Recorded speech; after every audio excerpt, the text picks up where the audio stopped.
Morning. Good morning. Oh, how pretty.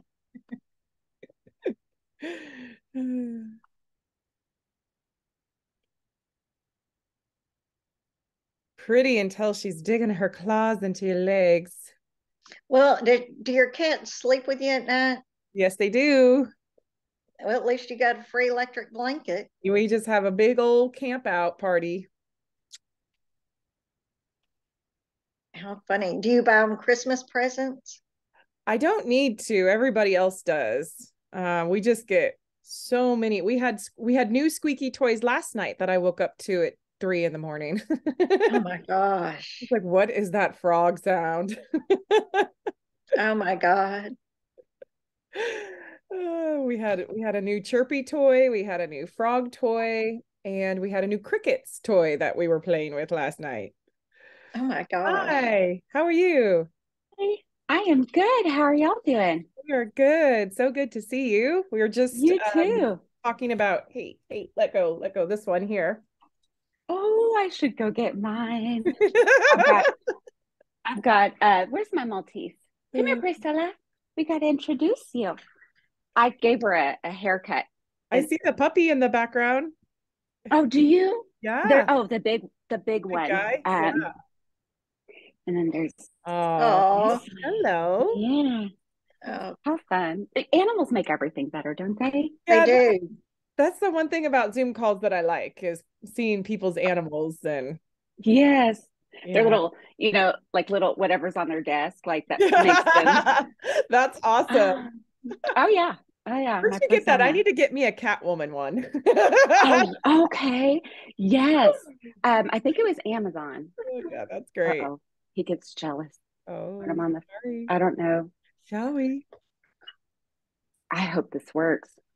I had a lab, and she used to like get jealous when I was on the phone. So she would like sit on the couch next to me and she'd lean into the phone, like, get off.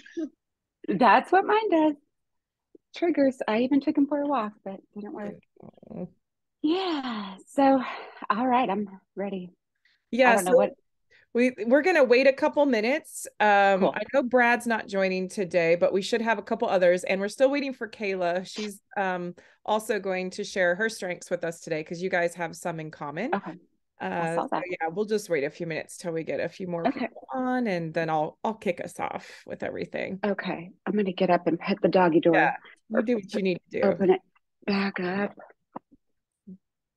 Hi, Kayla. I think what's this? You can go outside. Come here. Hi. We can hear you. Hi, I'm finally unmuted. Hey, yeah. How are you? Good. How's everybody? We're good. Good. We were just talking about our little furry friends. Oh, so cute. Yes. Mine is under the desk. This is gonna be fun. I love your glasses, Kayla. Thank you. Pink is my color, so Oh, you look lovely. Thank you. You ladies do too. Everyone looks amazing on a Monday. So oh yeah. We look like a Valentine's Day team here today with all these. Oh, I was gonna say the red is popping and the pink. Yes. The mauve. It's the Christmas spirit over here. Yeah, it is. Yes. Yeah. So thanks for joining, guys. This is probably gonna be a bit of a small call today. You can see there's some people joining. Oh, Chad's in red too. What the heck? That's awesome. That's amazing. So a couple people will kind of join throughout the call, but this is also being recorded. So if you guys are happy with it at the end, we'll post it on YouTube, so you can share it with other people. This is a call that we do every single Monday. It's open to the public, so you guys can join anytime as well. And it's really just to give a group of people that love to learn about strengths and love to learn about strength pairings, and they like to get to know people. We have some people that are involved in the recruiting industry, and yeah, it's just kind of an eclectic group of people that really enjoy learning about strengths. So that's all we're here to do today. So I'm going to share my screen, and let me know when you guys can see the screen, please. Yes. You can see it? Okay. So the two guests today are Jessie and Keyla. And you can see that on the screen, if I'm just looking at y'all's top 5 strengths, you can see there's these numbers next to the strengths over here. You guys both share the relator strength and the developer strength in your top 5 strengths. Now, if I click on the top 10 filter, you can see that y'all share a whole lot more. You guys are both strategic, futuristic. You both have activator, relator, developer, and positivity as similar strengths.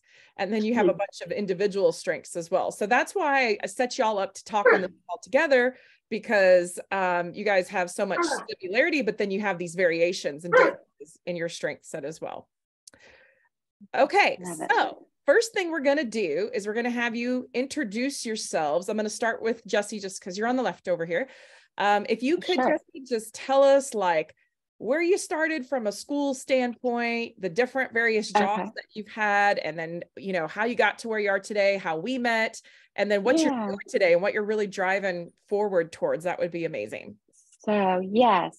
Well, thank you for the opportunity. I'm happy to be on the call. I'm fascinated with the whole assessment of strengths and how it really helps organizations and people. The more we know ourselves, the more successful we will be. But so where did I start? University of Phoenix. I went back to school after a couple of kiddos and got my bachelor's degree in business management. But little did I know, sorry for the dog, little did I know that I would end up, you know, wanting to be an entrepreneur and grow a business and help people. But after that, I was married and then discovered, you know, I can't sit still very much. So I decided to go and become an IT recruiter. And I worked at a couple of organizations. And one thing when you interview for a recruiter position, they don't want to hear that. And I don't want to make this sound awful, but they're looking for someone who's money motivated. And so I knew that, I'm money motivated. I would love to make money. Who doesn't? But I really wanted to help people. That's right. And in fact, I was told, don't say that you just want to help people. And I thought, well, okay. So I stuck a pin in that. And about 3 years later, I decided to start my own agency. And this is because one of the common things I found in every agency was the same kind of, it was just about closing a job, filling a job, you know, boom, boom, boom, get off the phone, get on the phone, boom, boom, boom. Very metrics driven, which we need that to be successful. But I really wanted to help people. So I would find myself on the phone and people who, you know, I've worked with will probably know this, candidates of mine.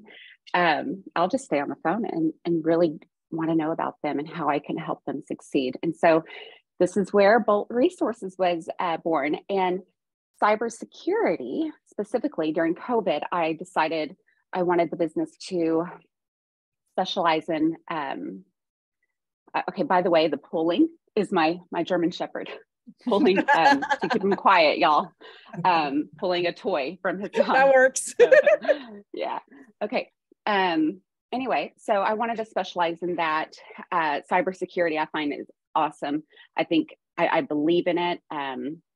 I believe in the people, and I really want to help the next generation grow in their aspirations. And it just happens to be cybersecurity where we specialize. So that's staffing.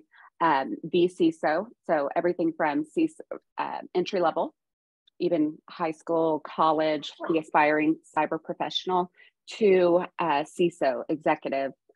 I help companies find placements.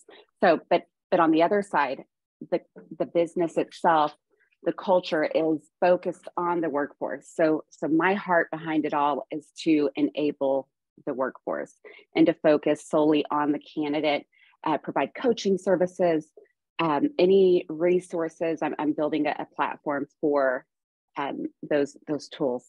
How fun! By the way, we are going to be updating the website. But yeah, it's awesome. Yeah, thank you.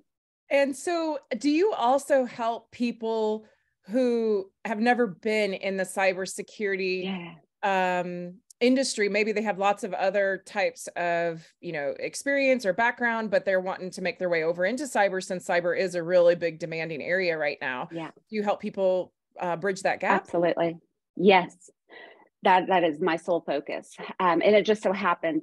So there's a huge gap out there, talent skills wise. So how do I take the person who comes and says, how do I break into cyber, to actually entering the workforce is a challenge. And so, yes, I help them. Yeah. There's different ways to break into the field, and I help them get there. That's awesome. And do you remember, I'm sitting here trying to remember how the heck we were brought together. Was that through a recruiter? We actually, Mr. Bentley. Yeah, that's what I thought. Yes. So, cybersecurity superheroes, that's what they are. That is what they are. Boy, do we need them. Yeah. So, we were brought together, and we have found that we have very similar approaches to what we're trying to do, and that there's a lot of synergies between the people who come through my realm, and then what Jessie is trying to do through her company, both through the recruiting side and the coaching side, and specifically in the cybersecurity area. And I think we also got put together because I was at a cybersecurity company for 8 months. And it was like, okay, is there an opportunity for us to work together? So anyway, so it's been wonderful getting to know Jessie, and, just you as well. Yeah. Kicking off our relationship for, I believe, some sort of long-term endeavor. And so I'm really grateful that, you're able to join today and be on the call. Thank you. Okay. Keyla, let's have you help everybody understand who you are. Absolutely. So I'm Keyla Kirton. I started out, I feel like I've lived a ton of different career lives, right? I started out as a producer for CBS, 60 Minutes 2, the show. So maybe I'm dating myself, although the show's still on. So, but in the 90s, that's where I started. And then from there, went ahead and completed, I had a bachelor's in English. So my passion was journalism, and I wanted to become an anchor woman on television. And that was the whole deal. But then I went and completed a master's in organizational leadership, because like Jessie, I was passionate about, growing talent. And even myself being a young professional, I learned a lot of tricks. I was really good at writing resumes, and really was like motivated to help people, right, with what I was learning. So the organizational leadership was attractive. The MBA was not attractive for me at the time. So, because it was just like, I'm not a businesswoman. That's not my thing. I just love people. So, but now thinking about it, I probably could have done really well with the MBA too, but anyhow, so after the organizational leadership, around that same time, I was getting into recruitment. So I grew from being a coordinator of recruitment for a state university in New York, all the way to an assistant dean in that same function, with doing a ton of other things, which a lot of the things that I did that I enjoyed in that role were advocating for tenured professors who wanted opportunities on different committees at the college, who didn't have the opportunities for God knows whatever reason. And it didn't make sense to me. So I had the unique chance as one of the youngest assistant deans there to motivate and get some new blood on these committees, and get new ideas, and get some folks that were getting ready to retire, who were maybe disgruntled with the college or whatever, to sit on committees and bring ideas and make things happen. So I'm really, really proud of those years. So that was that. Right into that, I transitioned over to Texas from Long Island. And then here, I had the unique opportunity of leading HR for one of our top 2 largest school districts here in the Dallas area. And that was 14,000 employees that I was in charge of, and developed a team of HR folks who we managed everything from grievances, investigations, employee relations, all disciplinary actions, pay, like everything you could think of, training, and love that because, again, part of my that sort of my white hot why, right, is helping people and growing teams and seeing processes work efficiently. That's a big part.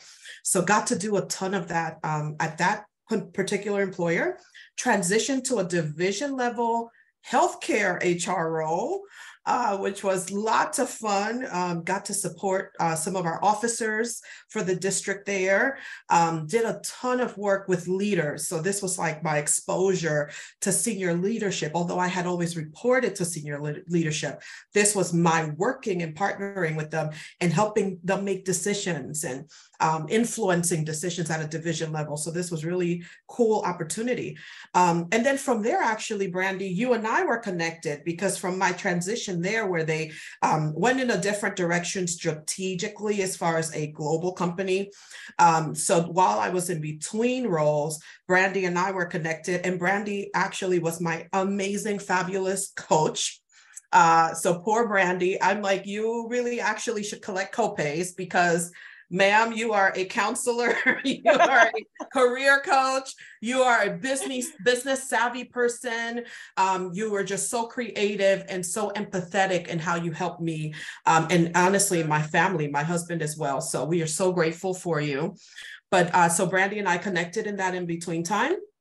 And currently, I am a senior consultant doing ERP implementations and leading implementations for an HR company called Infor. If you guys have not heard of it, Infor has products such as Lawson.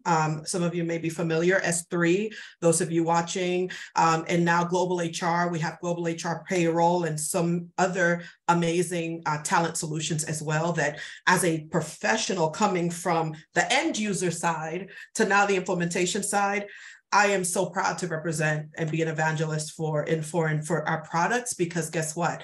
They solved a lot of the problems that I was having when I was an HR manager, tracking and application tracking systems and all that. So they've brought a lot of solutions that as an end user, I'm really proud to represent. So that is a little bit about me and my professional journey.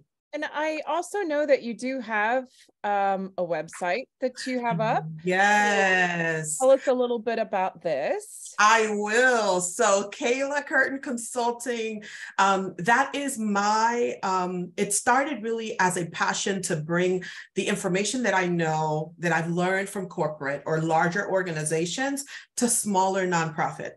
I have tons of friends that have had nonprofits, whether it's service organizations, missions organizations that go around the world, and they just were having trouble getting started and getting organized. So one of them that I'm really proud of is Backpack International, and they are an organization that takes school supplies to Southern South America, Central America, and they're working to do that around the world. They teach children, they do reading, they set up libraries all over the world. And so I had the unique opportunity to coach their executive board and help them establish an executive board, define those roles, and help them do their strategic planning, which today they're still using. They're still working off of my strategic plan. And they're still growing, and I'm still engaged with them. I'm a supporter of them financially, so that's how much I believe in them. And they are a former client and current client and customer, but that's that side of it. So it's not tech consulting, it's more leadership coaching, and it's really facilitating the coordination of for nonprofits. So it's unrelated, but same kind of function. Yeah, very cool. Thank you. Yes, and I also, when we looked at your LinkedIn profile, we see here that you were a TED speaker. So I have brought that up so that everybody on the call can definitely go out there and check out her TED Talk. And this is specifically here in McKinney, is that correct? It was in McKinney. And I can tell you briefly, the topic was about, supporting my daughter with anxiety and depression. It's so tough. And as you guys know, it's a new generation. Husband and I are Gen Xers. So this whole process of like, hey, this is real. This is happening. This is happening to your kid who you thought was perfect. And you thought, hey, you've got every advantage, available. But it was more than that. And we learned so much. So we just wanted to share what we learned with the world. And I'm really proud of her for the work that she now does in this area because of what she went through. And I think that's so important to healing and recovery for people, is to take, whatever, we all go through certain things so that we can then use those things to help other people. And she's already doing that at such a young age. And I know that you guys have helped her do that with it. So it's amazing. Thank you, Brandy. Thank you. And there's Brandy's coaching. If you guys want to get a sample of the coaching, Brandy's going to find a positive and encourage it. So thank you. Thank you, Brandy. You're a big part of that, by the way. Yes. Thank you. And can I add a little something also to Kayla's, causes, what you support? Mental health in the workplace is also huge. And the Gen Z, wave. They will eventually, they're not only cybersecurity, but altogether, I believe strongly that executives and leadership management across the board has to learn and adapt to their mental health. They're not even issues, just mind management, mental wellness, and not make it so taboo in the workplace. Yes, it's getting recognition, but not enough. And we really need to. So maybe we can talk about that. I'd love to, Jessie. Thank you. Offline. Yeah, absolutely. So we can see again that you guys share a lot of strengths. Let me click back to the top 5 here. So there's a little bit of focus on the Relator developer, since it's both of you guys' top 5. And I think everybody on the call can hear that already, right? Which is, we love people. We just want to help people. And I feel like that developer strength is the one that is really, so strong with this, that is just has this pull to nurture people, cultivate, to grow them. And, just that little incremental growth is so satisfying and so rewarding to both of you.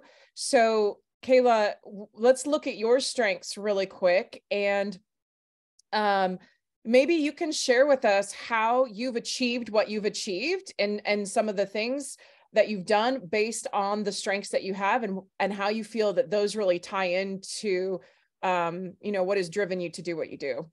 Yeah, I think Activator, it's funny that Activator is one, and I haven't looked at this for a while, but Activator is a major thread throughout everything that I do. I am ready to go. And sometimes I'm moving too fast, but most of the time it's okay, because there's some advantages there. Although I've learned to be more aware, right? Because everyone's not moving at my speed. And sometimes that can come across as you're frustrated with everyone else, but it's not. It's like, I just want to get it done, get going. So the Activator piece is a huge thread. I've been in a lot of roles where I've had to start something from scratch, whether that start a department of 1 and turn it into a department of 10, right? Or set up a grant organization with the college, because I wrote a partnership and now I have to set up this organization to support this effort with this partner. So I've had to kind of come up with a whole plan, a budget, a whole staff out of thin air. And I think that Activator is what fuels it, because there's a way that I'm just able to crystal clear see everything in place before it's even there. I kind of see a path forward. Yeah, I feel personally like that's coming from your futuristic, right? Dreaming about what the future looks like. Okay. And see it in color, and you can see what it can be, and you have that hope and that optimism. Yeah. And then the strategic is also really big picture. You can see these down here on this graph. They fall into this direction setting zone. Your strategic is then paving the path to get towards that future, which is the strategic planning part of your personality. That's so good. And then you have the communication piece, which can then paint that picture for people. It can communicate that picture and that strategic plan for people. And then I also think your connectedness plays into it as well, because it's connecting all the dots of how all the little bits and parts and pieces come together. It's kind of like that architectural part of your brain. And I think between all of that is why you feel like you can see the whole thing in a crystal clear way, the way you said that, because I think you have multiple things working at creating that picture and what it looks like, where, like you said, the activator part of your personalized one that's going, okay, let's go, let's get started. And I think, it sounds like it to me, the way that you said it was, look, I've had to do things where I get things started, but I also kind of wonder if we flip it, is it really you're attracted to those positions and roles, right, that require you to get things started because you have activator as number one strength? Yeah, that's a good question. I think in some of the roles, I did jump in head first. I raised my hand, right? Yeah. Because I like it. In others, I was challenged by my leaders. And I want to kind of point that out, that I've had some amazing leaders that I reported to who said, this is something that we're thinking about doing. We're not sure if it's going to work. I really think you could pull this off. Yeah. And they put me in this awkward position because it's like, oh my gosh, this is new. I don't know if I'm going to be successful, but they sort of nudged me and like, you kind of a little bit safe. And I know you could do more. Go see what you can do with it. So yeah, it was part of that too. And I feel like that's your style, because you nudge people to just the incremental steps forward to get them going. So if someone's doing that to you, you're recognizing it for what it is and saying, okay, someone believes in me. I should just make the steps and move forward. Yeah. And I trust it. That's right. Yeah. I trust them. So now how does this restorative come into play? Because it's an awfully purple strength compared to the rest of yours. Yeah. And it's right in the middle. And that means it's execution oriented. And a lot of times people with activator who don't have purple might have a hard time getting things done or over the finish line, right? They just want to get things started. But your purple strength here, your restorative, kind of indicates that maybe there are certain times when you really do strive to push things over the finish line, get it done, work on it till the problem is solved. How do you think your restorative plays into all of this? So the restorative is important for me because it is the why for me. It's the why. The finish line is the why. Yeah. So that's why I'm relentless with the activation. That's what motivates me to get activated, is I want to see that end result and I see where it's going. Yeah. So that's kind of what gets me excited. I have seen a lot of projects where they're like, oh, this is going to be a great idea. And I'm like, until I have to get it and it has to click in my brain what the end result is. And if I can't see it, then I'm not doing it, because I don't like these in between. I don't know if we're going to do, like that kind of half baked, like we're going to do it, we're not going to do it. Take me off the project. I don't know, you know what I mean? Like, I want, exactly. And let's look here. If we look at your deliberation, it's number 34. Oh. So you do not have any patience to deliberate at all. No. Yeah. You're like, yeah, no. To my friends watching this, I love y'all and I'm so sorry. It comes from a good place. I'm high deliberative. We don't take offense. That's right. So when I see this restorative, I go, there is some sort of problem that she sees that compels her to move forward and take action. What types of problems are most stimulating to you? So I sort of wear my heart on my sleeve too. So I get so attached emotionally to my clients, my customers. I will cry with them. I want to know how their dog's doing. They put their dog down. Oh my gosh. Like, oh, you need a couple days. I will not email you the next couple days. So so there's that piece of like, I want to see people be okay. So I get really connected, attached, and I also share a lot too, pretty quickly. Does that relate? Yeah. So I'm like, okay, this is me, is what I'm doing. Okay. So I think that connectedness, that emotional connections is pretty important to me. Yeah. And what I hear is that the restorative comes into helping other people solve the problems that they have going on. Yes. It sounds like you really care about the people and have a vulnerability towards them. And so therefore, if you see that something's wrong for them or with them, you want to help solve that problem to help make them okay. Yeah. Yeah. Interesting. Okay. So let's go back here and open up Jessie's profile. And you guys can see we have a little bit different of a mix going on. You know, top 5 is lots of green, a little bit of blue, and then top 10 adds in a little more blue. And then the influence starts to kick in. And then the execution is clear here at number 10. So Jessie, can you just tell us like how you know, especially with this top really strong strategic thinking set in your top 5, how do you use that to really help people? Oh, geez. You know, what's interesting is that the older I get, the more I get crippled into just thinking and analyzing.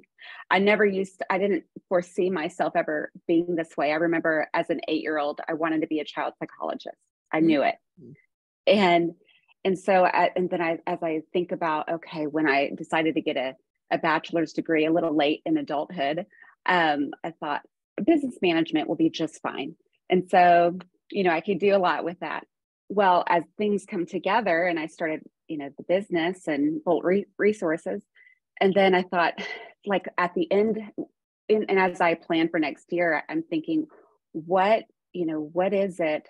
Because there's, you know, we have to have passion of some kind. We have to know what our strengths are in order to drive that forward. And I think, what should I focus on for me?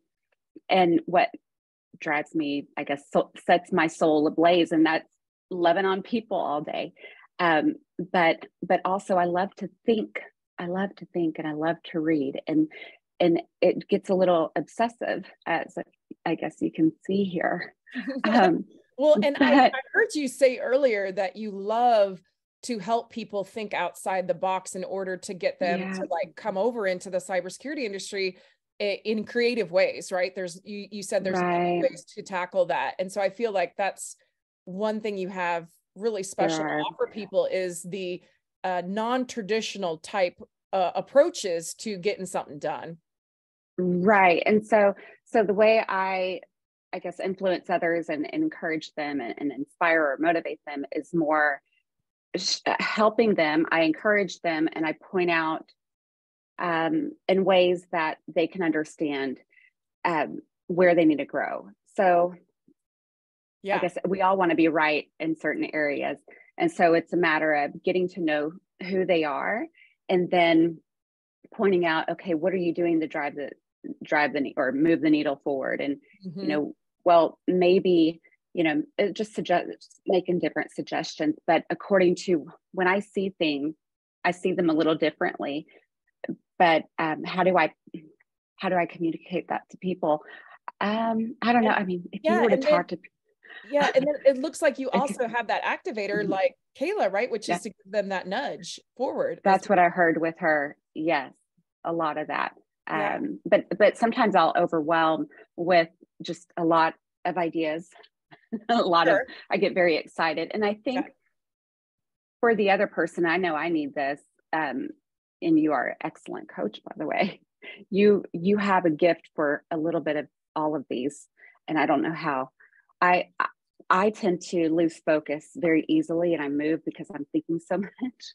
And then when I'm talking to people, they'll kind of get lost. But yes, go on. Yeah, we can see your focus down here at 22. So, and that's normal for ideation, right? Really creative people who think outside the box and think eccentrically are a little abstract in their thought, right? They're kind of going from here to here to here to here because it's really exciting to think about all of those ideas. Yeah. I would think that your strategic helps you prioritize those ideas a little bit. It does. But for the way when leading others to make the changes they need to make in order to get where they're going, I think that excitement comes, you know, they thrive off of that. They kind of feed off of it. It's important for them because they get excited. And that makes me excited that they're getting excited and believe they can do it. Yeah. So just so you ladies know, maximizer is completely opposite of restorative. Like those are the two strengths that are they're the farthest apart than any of the other strengths. They are literally paired together at a person's top 5 strengths less than 0.5% of the time. So it's cool that we have two people on here with so many similarities, but one of them has maximizer and the other one has restorative. Okay. So we heard in, Kayla's representation of restorative, it's, really looking to see what's wrong and then helping people solve that problem.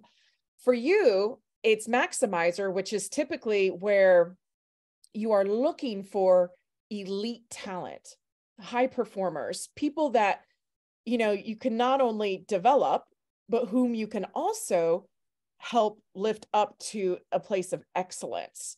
So how does that factor into what you're doing? Multiple ways. So I work a lot with executives on that higher level, but I believe everyone. So I believe in a winning mindset, and that has to be grown. We all can achieve excellence, but it's falling in love with the process. It's learning, it's gaining that confidence.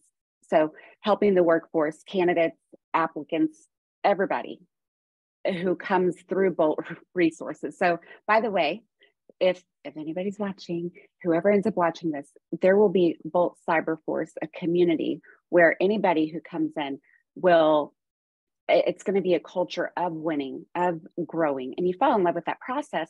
And I think that's where it's exciting, but I'm trying to remember the question. Go back, Jessie. No, you're good. You're good. You're telling us how that maximizer plays into all the various things that you're doing, where you're helping take these things to a place of excellence. And I love what you said, that you think you see everybody's potential and you want to help everybody reach a level of excellence, if at all possible. Absolutely. And they don't have to be, and this is what I'm learning, and I've learned more so over the past few years, they don't have to be on my level of maximizing. They can't. But they know that if they come to me, I will give them some tough love and encouragement and push them to their max. Yes. Yeah. That's awesome. So now I know some people on the call are looking at your graph here going, so we'd love to hear about your execution. Love to hear how you get things done or over the finish line, because you've got so much purple down below, right? 10 and below versus in your top 10. Yeah. So I get things done, and not at a snail pace, but like I have so many, and this is a blessing and a curse maybe. I have so many things going on at once. I'm constantly burning the candle at both ends, and each thing is getting done little by little. But we got to be careful. There's a book, by the way, called The Gap in the Game. It's a free little advertisement there for Dan Sullivan. But we have to be careful not to measure ourselves according to where we think we should be, but how far we've come. And that's what I have to remind myself, because I'm very hard. There's so much I want to accomplish, and I have, but if only. So I'm hiring a team soon to help execute in certain areas. What kind of team are you hiring? That's really interesting. Well, an assistant, a recruiter, a sales. I mean, just in all areas, marketing, social media. Well, that's amazing. We should talk. You should. I know. I've been thinking about you more and more. Yeah. I have some options for you on that as well. So you can at least just have another option if you don't already have some. I need an executor. Someone, Kayla, she was talking about processes, and I think that's awesome. I think it's great. That's just not my strength to develop. And the reason why I'm asking you that is not to put you on the spot, but rather to share with other people who are watching this, who are going to take a big, deep breath and a sigh of relief of like, oh my God, I can so relate to what she's saying, that having people to help me execute my strategies and my visions would be great, because it's just such, it's just not one of my strengths. Yeah. So, I mean, and that's another thing. It's that perfectionism is really not a strength. People tend to get that confused. And I will over maximize. I think I told you, like an email, a whole hour, I get fixated on that. And when I get in a workflow, when I get in a really, I mean, I can get a lot done, but just executing, it can be it can be daunting, right? It can be Just daunting because I want yeah. it to be perfect, and perfect isn't necessary for everything. Yeah. Or anything. Where I'm sure you feel more, you feel more competent to maximize or to perfect strategy and relationships and ideas and thoughts, because that's what's in your top 5. But it would be really a hard thought for, I think, someone like you to think about maximizing execution, because it's lower for you in the way that your neural pathways are firing. Yeah. Okay. Let me pause for a minute. Do you guys have questions for either Jessie or Keyla? Questions about their business, questions about their strengths, anything that you noticed that you want to point out? Nothing so far? Going once? Twice? Okay. Compare strengths. Let's go here really quick. So let's just take a look at you ladies side by side. What do we all see when we look at this?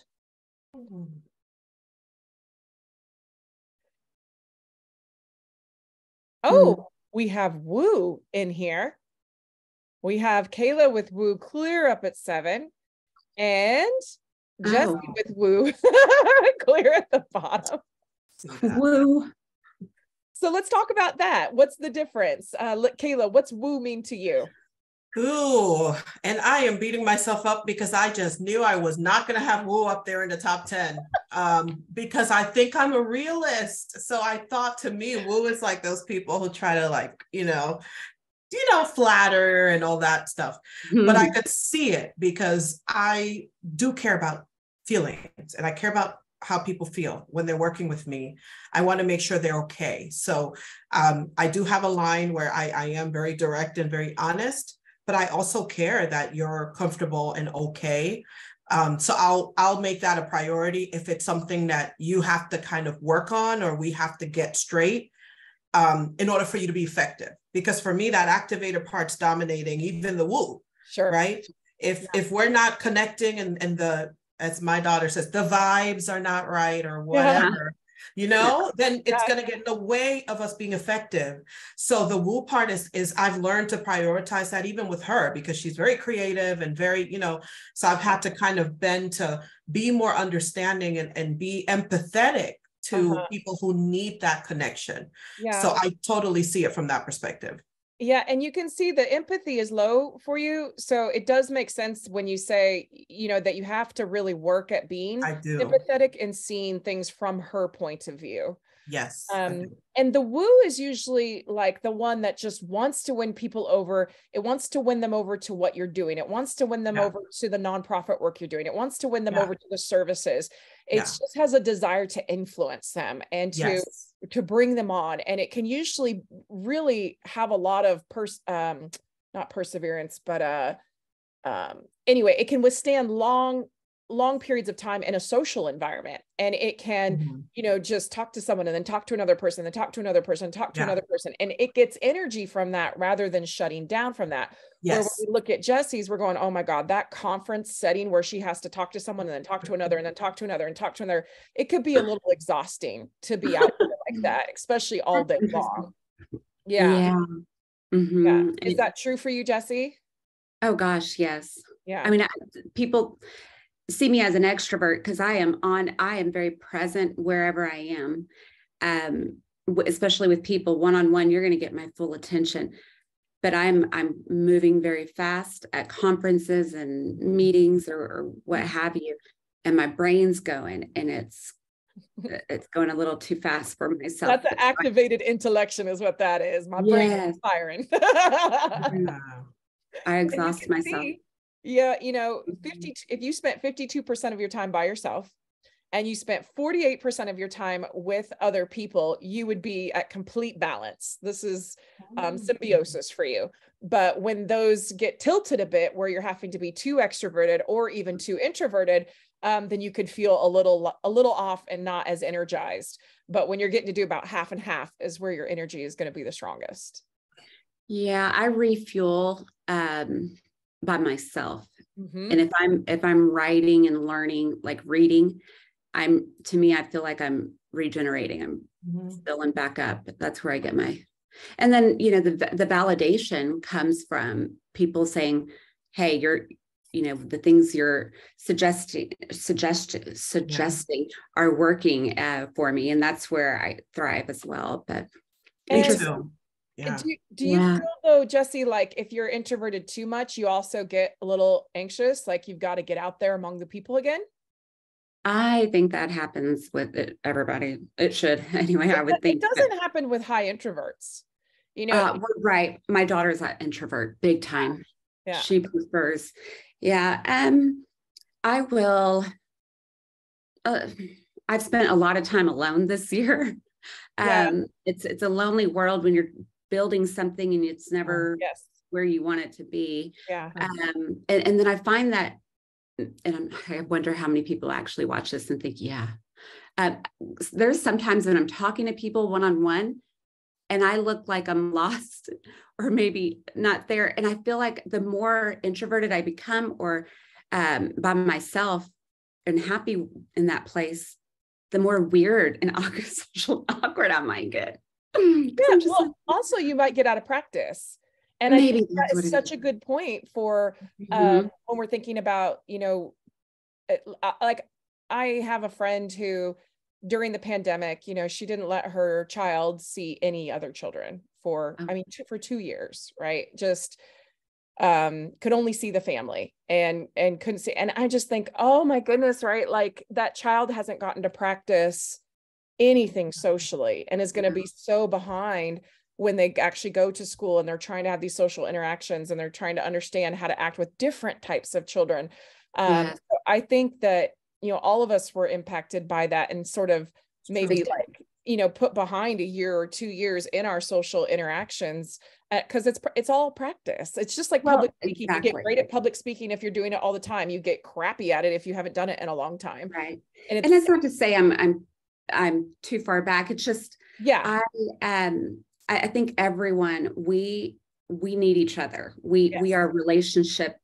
We're humans. Like we need each other. And I find that when I do, so for the person who wants to get into cybersecurity, a lot of IT and cyber folks are introverted. That's right. Yes. And so I completely understand that. And so, but I will encourage them to show up at the networking event, period.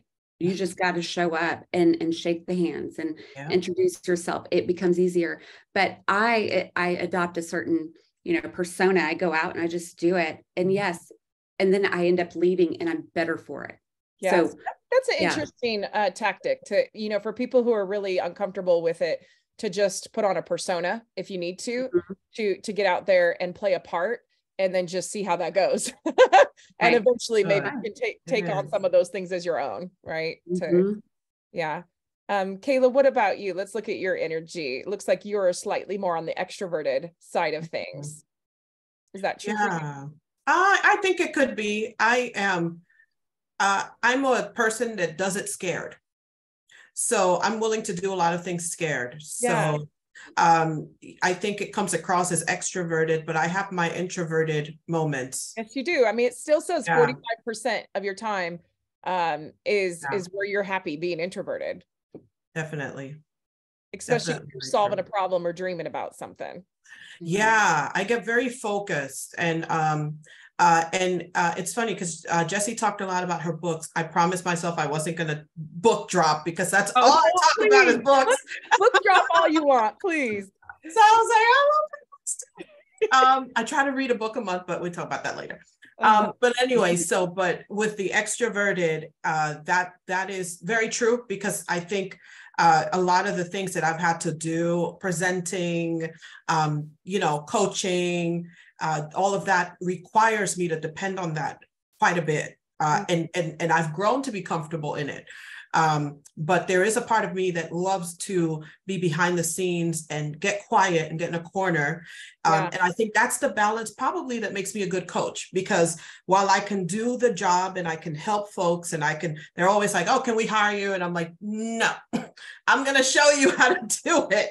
I'm going to coach your team, you know, but so that's the part that allows me to be a good coach, that I can prepare behind the scenes and think through a process and do the research, reading the books and getting the expert opinions on how do we relate to people, you know, multipliers. That book was life-changing for my practice, because it's like, how do I get someone who is like a Jessie, who's really talented and really bright, but needs a little bit of that introverted space? How do we get her to communicate that she's an excellent leader to work for, that you want to be on her team? Right. You know, because she's not going to sell herself necessarily, maybe, but we have to kind of get her to think about herself as, how do we market Jessie so she can be a phenomenal team leader, which she already is, but we want people to want to be on her team. So that kind of book helped me with that. So I think that introverted time prepares me to be a better coach. What was that one? Outliers? Multipliers. Multipliers. I have it right here. I told you guys, don't get me started on my books, but this is a really, really good book for that kind of, you know, transition for leaders, how to be a multiplier, a person that attracts good talent and excellent talent. That's awesome. Thank you for sharing that. I think we'll all put it on our read list. Yay. Let's just kind of look at the bottom here and see if there's anything down here that you guys think is funny that you want to share with, or if anybody sees anything. You know, we can see that consistency is down here for both of them. Discipline is down here for both of them. Focus is fairly low. It looks like one of you is maybe not competitive, but the other one might be a little more competitive. So Jessie, it looks like your competition is clear up here at 11. But you did say that, right? That you want to help. I like to win. Be the best. Yeah, you like to win, right? But it's not everything. And what I find interesting is connectedness and empathy. I'm very empathetic. Yeah, I love to connect, but I guess because I'm but the way you do it, it's the way you do it. You do it through relating.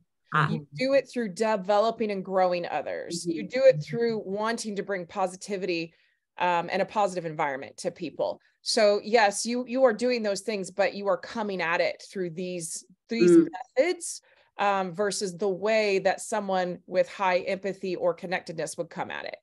Yeah. Got it. Yeah. Achiever is low for both of you guys. That's one of those that makes lists and likes to achieve and get things done.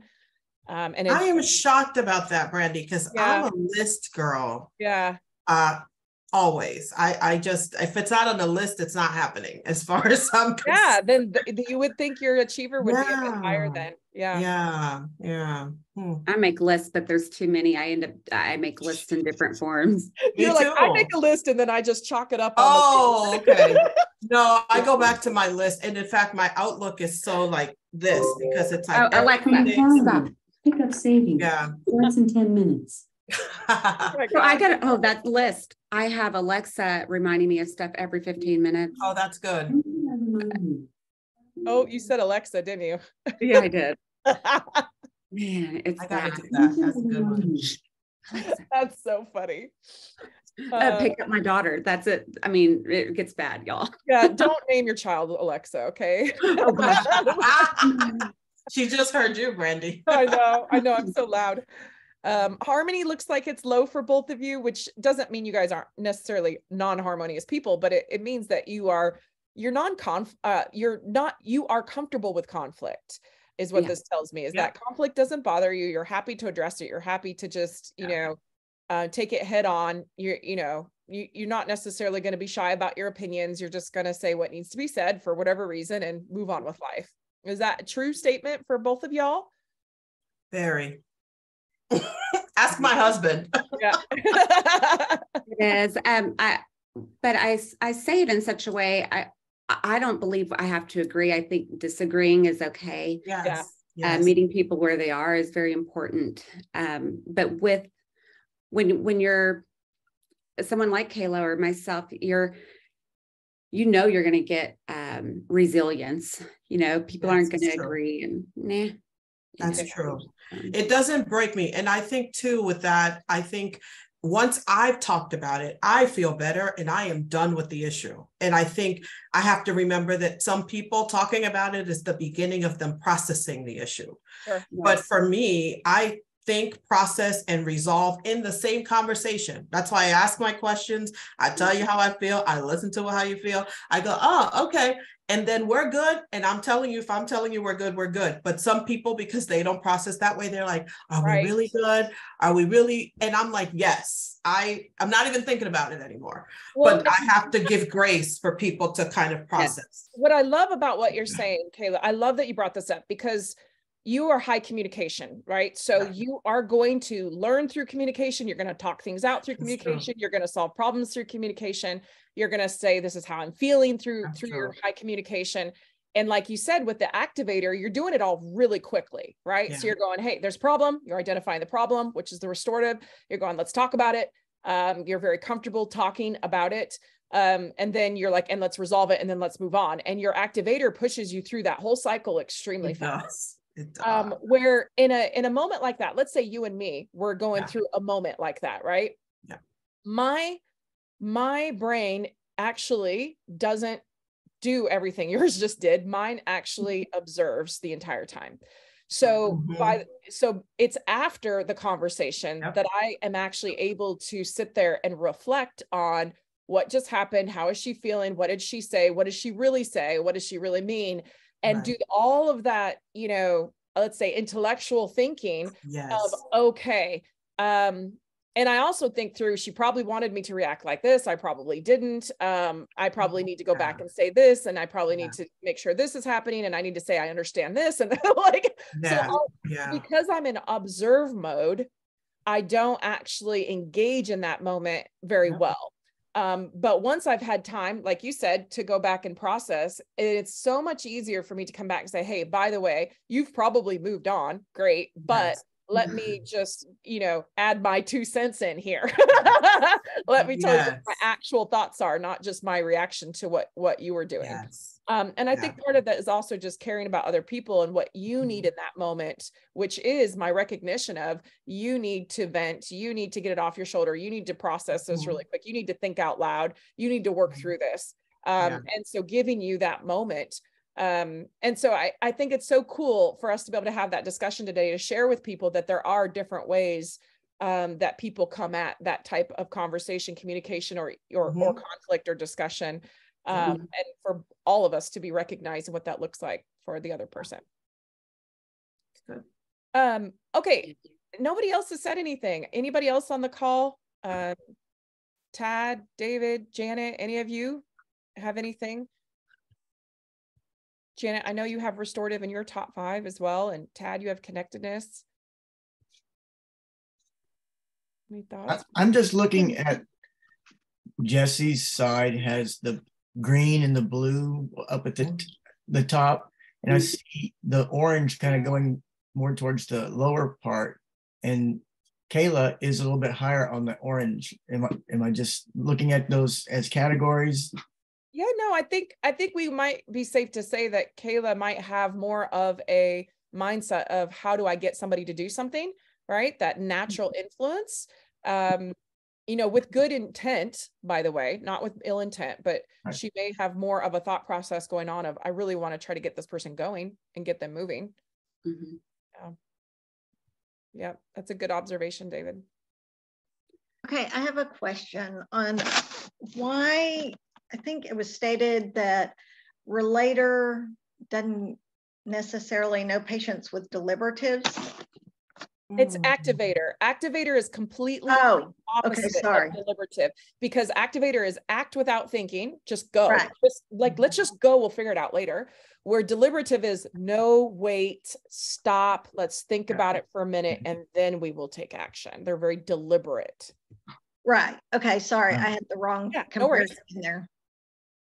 Yeah. So what's your question? Well, I was just going to ask, why would that person not have patients with deliberative, but you just explained it. So yeah. Yeah. Activator is act first, think later. Deliberative is deliberate a long time, think first, and then act. Yes. And I've, so Janet, to your point, I have had to be okay and not take it personally if a deliberative person needs more time, because that's like the worst thing you can tell an activator. I need about a week to think. A week, the prices are going to change. You know, the world's going to change. You know, the technology is going to advance. So much can happen in a week. So that is, at first, early in my career, that was the most offensive thing you could tell me, is you need time. So now I know that I want the end result to be great. And if everyone's not on board, we're not going to get a good end result. So I'll take as much time as folks need to make sure that I get a yes from them. We're going to say yes to the dress, and we're all moving forward, as opposed to rushing folks through things and then having a you know, not so great result. So. Well, I know for myself, I'm deliberative, however you say it, is in one of my top 5. Yep. And I do think on things, but I will tell you, not a week, unless it's like a car or something, you know, a big purchase. But, you know, I feel guilty sometimes, like when I'm trying to think about something at work, you know, if it takes me maybe an hour or so to think about it versus being able to respond immediately. Don't feel guilty, Janet. We need you. And I think you guys pace us, because sometimes we get very ahead of ourselves without having all the info. So I need deliberative folks around me to go, Keyla, did you think about that? You didn't think about that, didn't you? Okay, so let's scale back and let's think about this. Let's talk through it. And I'm like, yay, let's talk about it. And then I can, you know, so we need you. So don't, I think, rely on that strength, because it balances the boat a little bit, for sure. I can recall like being in a prep meeting. We were going to do a training for some clients internationally. And of course, I'm always the, you know, what if scenario, you know, with the training. And I was like, you know, because the boss was like, well, we need to stay here at the office tonight, you know, to meet their time zone. And so I was like, well, you know, what if it ices that day, or, you know, we have an ice storm come in? And she was like, seriously? But I have to tell you, what's funny is, like, a few months down the road, we were doing a training webinar with some people in the Philippines. And during the training, they sent us a chat message, and it said, we have a typhoon approaching. And so we were like, oh my gosh, what do we do? You know, so we're like, y'all go home. And they're like, no, we want to stay and learn the system. And I'm like going, oh my gosh, people. Yeah. So deliberative have a natural sight to see the risks that could occur, that could, you know, that could happen. And they have to really think through, well, will it really happen? Or what's the percentage that it will happen? And there was something else I was going to mention about this, and now I've forgotten. It's gone. It's completely gone.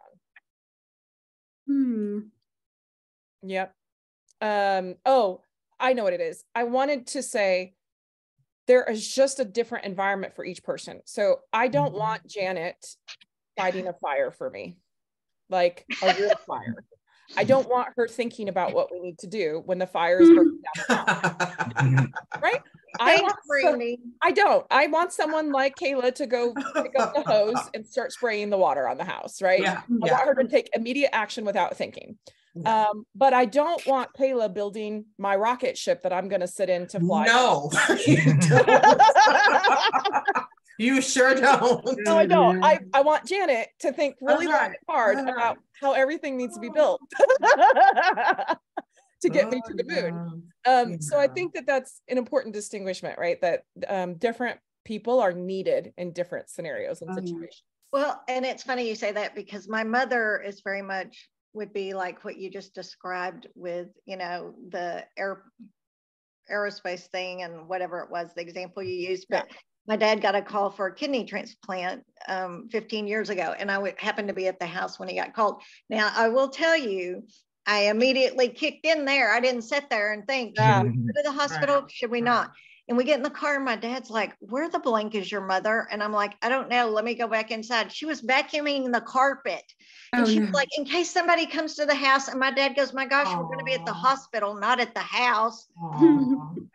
Oh my God. But I'll say, Brandy, one of the gaps, and I know we have to go, one of the gaps for me is being an expert at something that allows me to be able to think quickly and also make the best. I mean, in consulting, that's my whole life every day, being an expert at our product, understanding it so that I can advise the customer very quickly, very efficiently. This is the functionality. This is how it works. So there's some areas that I can have both. I can leverage the activator with that deliberate, because I need to be able to deliberate and think, what's the best option for the customer? How can I advise them forward? So there's some spaces where I am able to leverage both, but there are other areas that I'll tell the customer, hey, I need to check with a Janet. I cannot give you an answer today. I need to make sure this is correct. So, and that's what makes a great team, you know. And I think you're doing your what if thinking through your strategic when you can, and then you're also recognizing when you don't have the subject matter expertise that you need in order to convince the customer to come on board. Correct. And I think that's just mature, you know, knowing what your strengths are, when to use them, and then when to grab somebody else and leverage their strengths to make you guys a good team. Absolutely. Yeah. All right. Well, with that, I will close it up today. Ladies, thank you so much for taking the time to join us. I know December is so busy with everything going on. So thank you for just taking an hour to do this today and sharing your thoughts and your strengths with us. And thank you to everybody else for joining us. Thank you all. Nice meeting everybody. I will follow up with everybody. I hope we can connect on LinkedIn and stay. Yes, I would love that, Jessie. Thank you. All right. Thank you. Thank you, Brandy. You're welcome. Thank you, Brandy. Thank you, ladies. Bye. Bye.